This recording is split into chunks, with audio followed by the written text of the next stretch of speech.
A partir de agora. Entra no campo do seu rádio, a mais descolada equipe esportiva de estudantes universitários. Você passa a ouvir aqui na Rádio Facop, O Mundo é Bola. Eu acredito na rapaziada que segue em frente e segura hoje.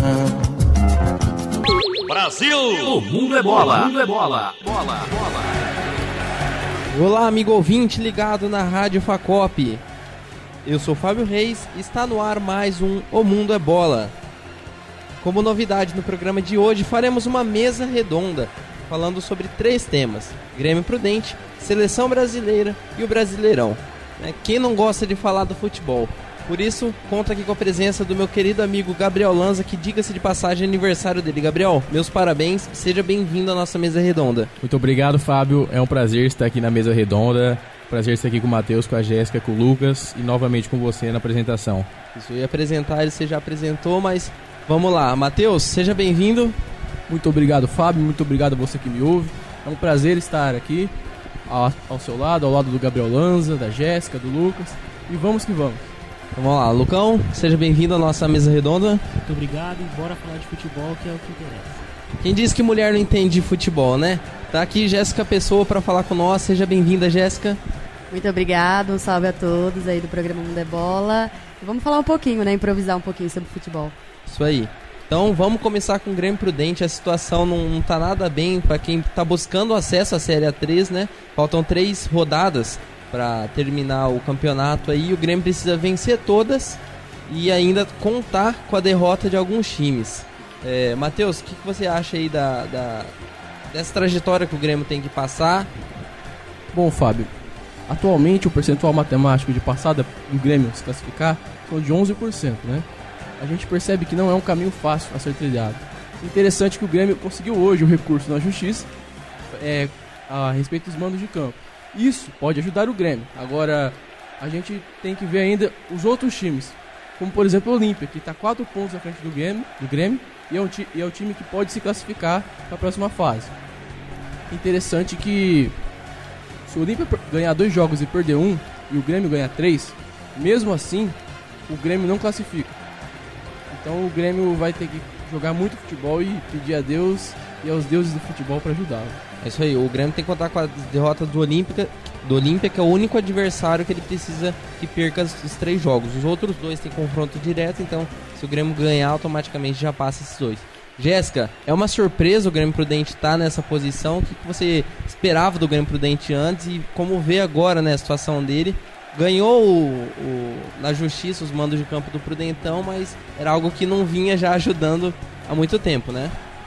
Bom, Fábio, no último jogo contra o São Carlos, ele entrou com uma obrigação dentro de campo para ganhar aquele jogo, para sair vitorioso, para tentar chegar à Série A3. Eu acho que era uma das únicas oportunidades que ele tinha, porque agora eu não acredito mais no Grêmio Prudente, né? Depois dessa perca para o São Carlos, que foi um jogo um tanto conturbado, né? Teve um jogador expulso, o Grêmio podia tentar entrar em campo para conseguir a vitória, mas não conseguiu.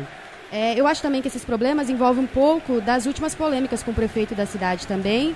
O time deu uma desanimada, né? Mas o técnico, em últimas matérias, ele disse que tá tudo bem, que eles vão conseguir chegar lá. Eu desacredito um pouco. Na minha opinião, o Grêmio não se classifica, Fábio.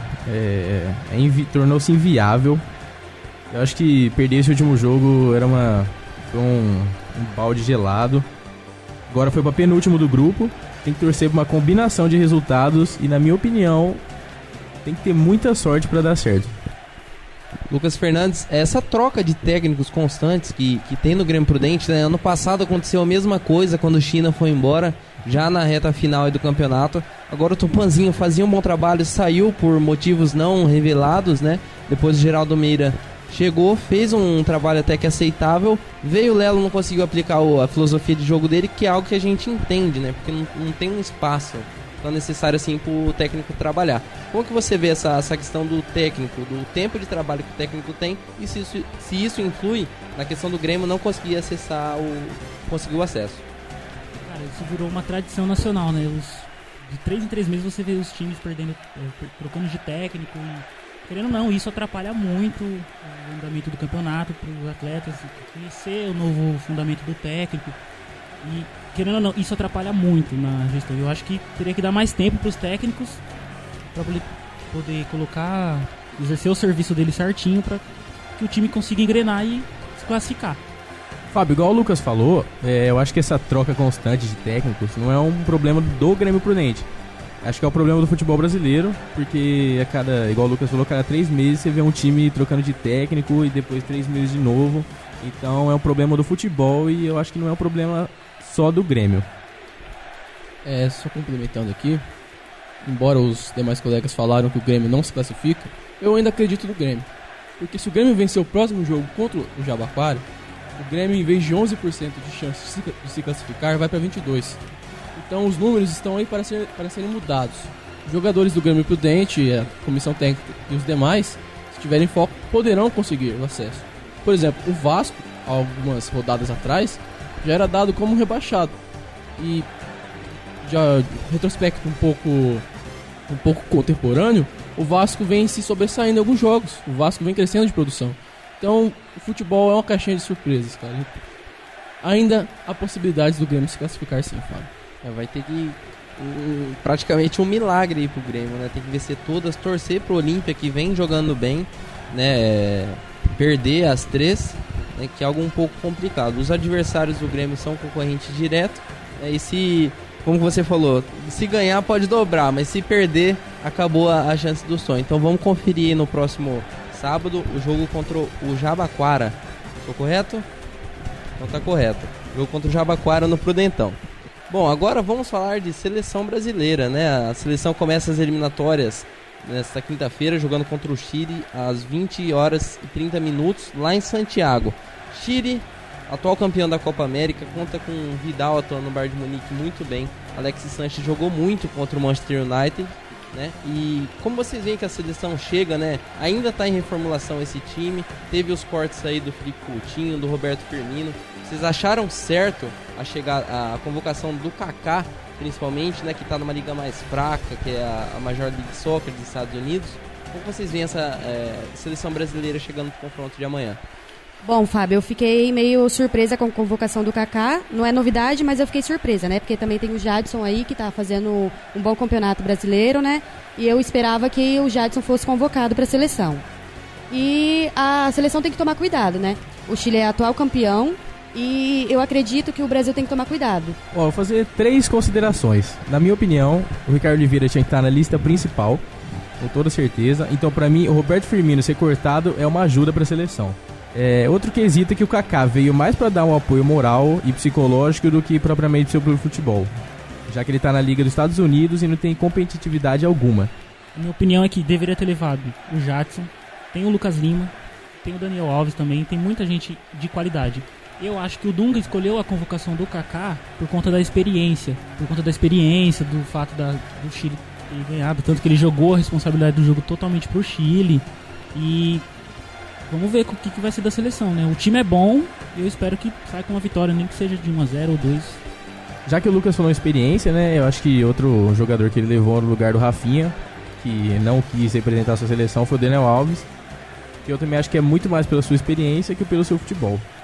Que eu acho que se fosse propriamente pelo futebol, ele podia ter chamado algum jogador que atua no país. Olha, Fábio, a questão da seleção brasileira, a convocação foi o Dunga que fez o técnico. Eu não vou questionar muito. Se ele fez, é porque ele confia no Kaká. Mas em questão ao Chile, a gente tem que pensar o seguinte. Quando o Chile jogou a Copa América, o Chile apresentou 2 formações táticas ao longo da competição. Uma com o Vidal, no qual o time se adequava ao 3-4-2-1, onde o Vidal distribuía o jogo para trás, para os lados, e os atacantes recuavam para distribuir os jogos para os alas. Essa é uma formação. Já com a outra, o time jogava no 4-4-2, um volante, 2 meias em cada lado e o Valdívia como um meio ofensivo. Isso fazia o time jogar mais agudo. Então o Chile tem possibilidades táticas. E o Dunga deveria se preocupar um pouco com isso, até porque o Chile é um time versátil, é um time que pode surpreender. Em razão disso, saiu uma nota na imprensa agora uns 40 minutos atrás, dizendo que Vidal e Alexis Sanches são dúvidas. Posteriormente, acredito que o time jogará no 4-4-2 com o Valdívia como meio ofensivo. Aí o Dunga já pode recuar um pouco o time e jogar no contra-ataque. Mas, como ele convocou o Kaká, eu acredito que ele vai jogar pra frente. Até vai começar com o Kaká jogando e depois, no segundo tempo, ele substitui. Se fosse um outro jogador, ele poderia jogar no contra-ataque, aproveitando a velocidade tanto do Willian quanto do Douglas Costa. Enfim, o Chile vai ser uma pedreira pro Brasil, viu, Fábio? Bom, como o Matheus falou, vamos ver se finalmente o técnico da seleção aprende que o meio de campo é fundamental, principalmente depois daquele 7-1 que o Filipão engoliu da Alemanha, e vamos ver se agora os técnicos do Brasil entendem que o meio de campo é primordial pro futebol. Falando nisso, ele deu a 10 pro Kaká, né? Saiu a numeração aí, deu a 10 pro Kaká, a 9 pro Ricardo Oliveira, né, que pode aí indicar que eles serão os titulares no jogo de amanhã. Mas um jogador que eu queria destacar é o Douglas Costa, que tá jogando muito no Bayern de Munique, jogando demais, né? Tá substituindo o Ribéry, que é um excelente jogador, e o time não tá sentindo falta do Ribéry, justamente pelo bom futebol que ele tá apresentando. O Kaká entrar jogando, você acha que dá pra jogar com dois alas, atuando com o Willian e Douglas Costa e o Ricardo Oliveira no centro, Lucas? Eu acredito que sim, pela qualidade do Kaká e do Douglas Costa, a seleção está bem servida nesse setor e vamos ver como vai ser. Tem o Hulk também que pode entrar ali, pode fazer de ponta, o Lucas também, e pelo retrospecto do Douglas Costa, ele está bem motivado para esse jogo. Vamos ver como vai ser, né? O Dunga tem o Lucas Lima também na reserva, que está jogando muito bem, né? Você acha que se no lugar do Kaká o Jadson tivesse vindo, seria melhor deixar o Lucas Lima de titular ou ter colocado justamente o Jadson? Eu acho que ele deveria começar com o Lucas Lima, porque o retrospecto dele também é muito bom, ele vem fazendo jogos excelentes no Santos e o Jadson também está numa ótima fase, mas ele já foi convocado, se não me engano, né? Essa é a primeira convocação do Lucas, né? Sim, do Lucas Lima é a primeira. E eu acho que ele merece a chance e eu acho que ele tem que começar a titular, mas eu preferia a convocação do Jadson do que do Kaká também. Fábio, você citou do Brasil jogar com 2 meias abertos e com o Kaká centralizado. É uma formação tanto ofensiva, né? Muito interessante, um time que joga pra frente. Só que o problema que a gente não pode esquecer é que o Chile joga com um sistema tático de pressão total. O Chile marca a saída de bola. Então, até a bola chegar nesses jogadores, a seleção teria que desenvolver um toque de bola muito eficiente. O que me preocupa. Caso não dê certo, a seleção poderia jogar com jogadores mais defensivos no meio para fazer essa bola girar até chegar nos possíveis atacantes. O Daniel Alves ele faz esse trabalho, né, de avançar muito bem, né? Por isso que, na minha opinião, acho que o Daniel Alves conseguiria fazer tanto essa transição, né, de pegar a bola e levar até o ataque, né, quanto apoiar defensivamente, que ele consegue ir voltar. O lateral esquerdo, que é o Marcelo, né? Também consegue defender muito bem. Então, por isso eu perguntei essa tática aí que o Dunga poderia estar utilizando. Completando o que o Matheus falou sobre o jogo rápido do Chile, saiu uma nota que o Dunga disse que o Brasil tem que jogar como um pugilista, né? Toma lá, dá cá. E com essa declaração eu vejo que o jogo vai ser muito bom, vai ser um jogo rápido e o Brasil também tem o retrospecto, né, de 15 anos que o Chile não ganha do Brasil nas eliminatórias. Então isso pesa pro jogo de amanhã. Fábio, se tivermos um jogo, toma lá da cá, como o Galvão Bueno fala, que haja coração, né, amigo? Vai ser um grande jogo. Justamente, se os dois jogar ofensivamente, né, que nem nós comentamos por aqui, será um grande jogo, né? Vamos torcer para que seja um grande jogo e também que o Brasil possa reencontrar o bom futebol que a gente sempre gostou e admirou, né, do Brasil. Falando em Brasil, vamos pro Brasileirão. Né, tá chegando a reta final aí, o campeonato tá se afunilando. O Corinthians tá com 5 pontos de vantagem na tabela, né? O Atlético Mineiro tá em segundo lugar, seguido pelo Grêmio, né? E a quarta colocação que tá muito disputada. Vou começar por aí. Quem vocês acham que fica com o G4? São Paulo, Santos ou Palmeiras? Lembrando que a 33ª rodada tem um encontro entre Santos e Palmeiras e pode ou não decretar aí quem vai ficar com essa vaga. Na minha opinião, essa última vaga do G4 vai ficar com o Santos, porque o time do Santos tá bem demais. Ricardo Oliveira e Lucas Lima comendo a bola, a defesa tá muito bem, o meio de campo tá muito certo. E na minha opinião, Palmeiras e São Paulo não tem condição de ficar com essa vaga. Eu concordo com o Lanza, eu acredito que o Santos também fica no G4 pelo histórico do Palmeiras. Ele dá um passo à frente e dá 2 atrás. Cara, vai depender muito da Copa do Brasil, mas... Porque os 3 estão na disputa ainda. Sim, e tem muito bem lembrado, vaga. os 3 estão nas semifinais. E vai depender muito do próximo jogo de São Paulo, por conta dessa crise que está acontecendo na interna também, nos jogadores. Mas a Copa do Brasil vai ser essencial para saber até a classificação dos 4 primeiros no Campeonato Brasileiro.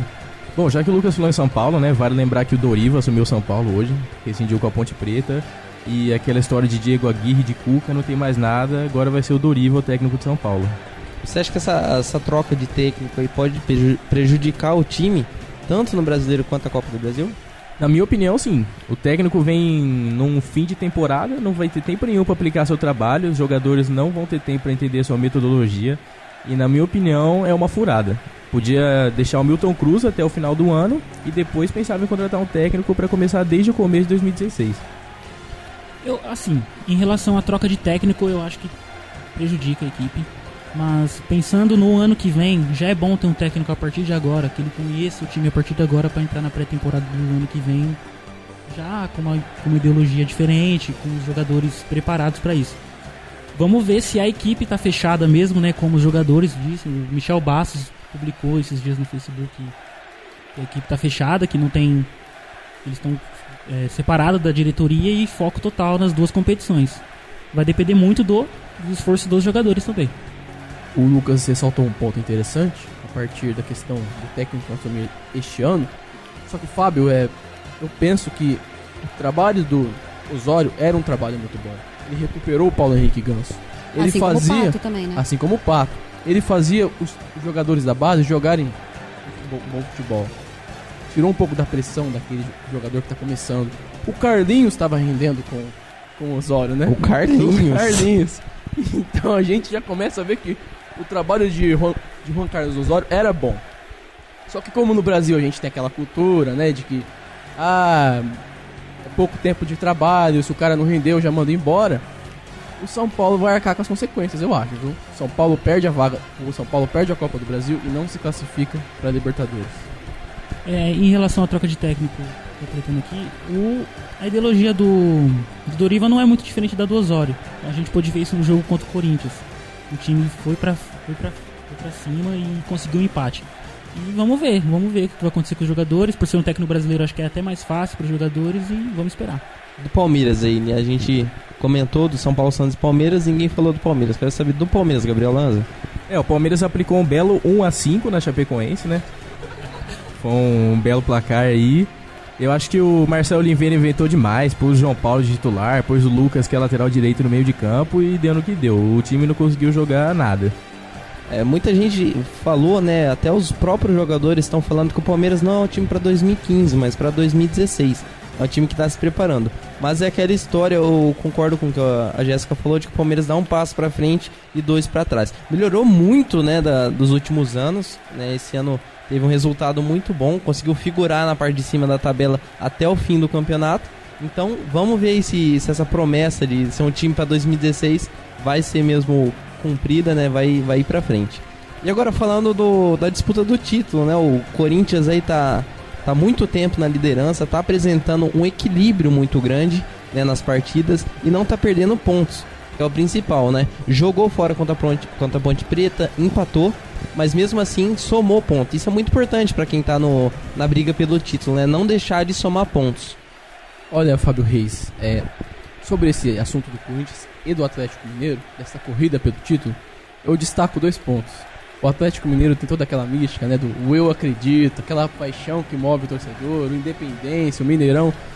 Só que é um time movido à paixão, um time movido ao emocional, né?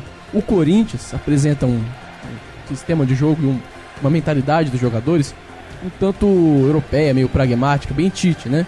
Time frio, um time calculista, Fábio Reis. Então, pra mim, nessa reta final, o que vai prevalecer vai ser o intelecto, vai ser a frieza, vai ser o psicológico. E a frieza do Corinthians, acho que é o ponto crucial desse campeonato. O Corinthians tem tido sorte de campeão já ultimamente. O gol do Rodriguinho no finalzinho do jogo explica muito isso. Mas muito vai valer no confronto direto das 2 equipes, né? Isso, justamente. 33ª rodada, né, Corinthians e Atlético se enfrentam. lá no Independência, né? Campo difícil, caiu no Horto, tá morto. Vamos ver se vão fazer jus, né, essa frase aí. Se o Corinthians quiser ser campeão, tem gato Atlético de qualquer jeito. Tá 5 pontos agora, empatou com a Ponte e daqui até o final não pode escorregar, principalmente nessa 33ª rodada. O time do Corinthians é um time muito, muito fechado, muito completo e eu acho que o título já é do Corinthians. Mesmo que esse confronto aí, mesmo que se perder, vai depender também dos jogos que vai ter antes e a distância tá... Esse bom rendimento do Corinthians pode ser explicado pela permanência num período aí consideravelmente estável para o Tite trabalhar? Olha, eu acho que sim. O Corinthians, ele no começo do ano, ele oscilou no tempo certo, na verdade. Ele teve aquela oscilação lá na época da Libertadores, na eliminação, e foi ali o tempo certo. Os outros times não. Eles vão oscilando, é aquela gangorra interminável. Eu acho que essa é a vantagem do Corinthians em relação aos outros times do Brasil. Eu também acredito que o Corinthians vai ser campeão do campeonato pela forma que ele vem trazendo dentro de campo. Nos últimos jogos, ele não perdeu nenhum, empatou, como você disse, o último com a Ponte Preta. E eu acredito que o Tite soube conduzir muito bem o time desde então, que ele voltou a assumir o Corinthians. E eu acredito que o campeonato é do Corinthians mesmo. Sem falar, Fábio, que o Corinthians é um dos possíveis raros campeões do Campeonato Brasileiro que não destacam um jogador de frente, né? Tem algumas pessoas na internet, alguns memes que falam que o Corinthians vai ser campeão com um a menos, se referindo ao Wagner Love, que não rende muito no ataque. Esse é um dos pontos interessantes do Corinthians. Por mais que o Wagner Love não renda, a marcação é direcionada ao centroavante. E ali funciona o motorzinho, que é o Renato Augusto, funciona a infiltração, que é o Elias, funciona o cérebro do time, que é o Jadson, funciona os laterais. E eu acho que esse é o grande diferencial do Corinthians, o futebol moderno, que não depende só do atacante para fazer os gols. Se a gente contar com o Jadson, meio campo é vice-artilheiro do Brasileirão, né? Pra finalizar, duas coisas pra vocês falarem rapidinho. Saída do Guerreiro, que não fez falta pro Corinthians, né? Foi o ponto que o Matheus levantou aí. E se volta aquela mística do Corinthians ganhar a Libertadores ano que vem, né? Tem a especulação de trazer o Tevez, né? Que seria um baita de um reforço, né? E se dá pra, com esse time e mais alguns reforços, ganhar a Libertadores, que não vem sendo um campeonato de alto nível, mas sim de muita garra. Com o Tite eu acredito que sim. O Corinthians é um time que é um time que tem que ser batido. É temível por todos os outros clubes, tanto que a gente vê nas rodadas que o time já entra com medo de enfrentar o Corinthians. Em relação ao Tevez, até o Boca já está com salários atrasados com ele. Especular até ele voltar para a Juventus, mas eu acredito, pela paixão que ele tem pelo Corinthians, ele possa voltar e disputar Libertadores. Bom, Fábio, como você falou no Guerreiro, pra mim o Guerreiro deve chorar toda noite quando ele deita pra dormir, porque o time do Flamengo é péssimo. E na fase do Corinthians, o time do Corinthians, na fase que tá, ele ia fazer no mínimo 500 gols por jogo. E com certeza ele ia continuar o rendimento que ele tava tendo com a camisa do Corinthians, que ia ser muito bom pra ele, ia ser sempre convocado pra seleção peruana e tal. E em relação ao Tevez, eu acho que é mais um sonho do que uma realidade. Olha, Fábio, complementando em relação ao Lanza, que ele falou do Guerreiro, o Lanza teve um argumento bem Ronaldo Giovanelli, mas então, o Guerreiro tem que se lamentar sim, porque o Guerreiro poderia ter potencial para ser um dos artilheiros do Campeonato Brasileiro. O Corinthians tem um poder ofensivo muito bom também. E o Guerreiro foi pro Flamengo, ali você joga ele, o Emerson, o Marcelo Cirino e o Ederson, e o Flamengo é do meio pra frente, né? O Guerreiro vai se lamentar muito ainda. Possivelmente, se o Guerreiro tivesse, né, com a ajuda dos gols dele, o Corinthians podia até ter uma vantagem maior no número de gols, né? Que era um cara que fazia muito gol. Eu acho que um atleta como o Guerreiro, ele faz falta em qualquer time, porque ele chegou no Brasil e ele mostrou pro que veio. Ele fez o diferencial dentro do Corinthians, mas eu acredito que agora o Jadson tá chamando a responsabilidade do time. Então eu acredito que ele não faz falta hoje em dia no Corinthians, porque o Jadson trouxe a responsabilidade para ele e é um dos artilheiros do campeonato. O Jadson, que veio desacreditado do São Paulo, né? Foi cotado para ir pro Flamengo, para ir pra China, não foi. Ficou com o Tite, ficou com o Corinthians e conseguiu aí recuperar o bom futebol. O grande segredo do Corinthians é o fator Tite. Não tem mais o que falar. Ele aplicou uma filosofia de jogo muito legal. Bom, então, só tenho a agradecer a vocês quatro por estarem aqui. Jéssica, Lucas, Matheus Gomes, Gabriel Lanza. Foi um prazer aqui estar com vocês nessa edição especial, né, da nossa mesa redonda. Agradecimentos também a Gésia Almeida, nosso mito na edição aqui, e ao sempre Mestre Homero Ferreira. Um grande abraço a todos vocês que nos acompanharam aí nessa edição e até a próxima. Fui! No flow, desse jeito. O Mundo é Bola, o noticiário que acaba de deixar você bem informado aqui na Rádio Facop. No flow, por onde a gente passa é show, fechou. E olha onde a gente chegou.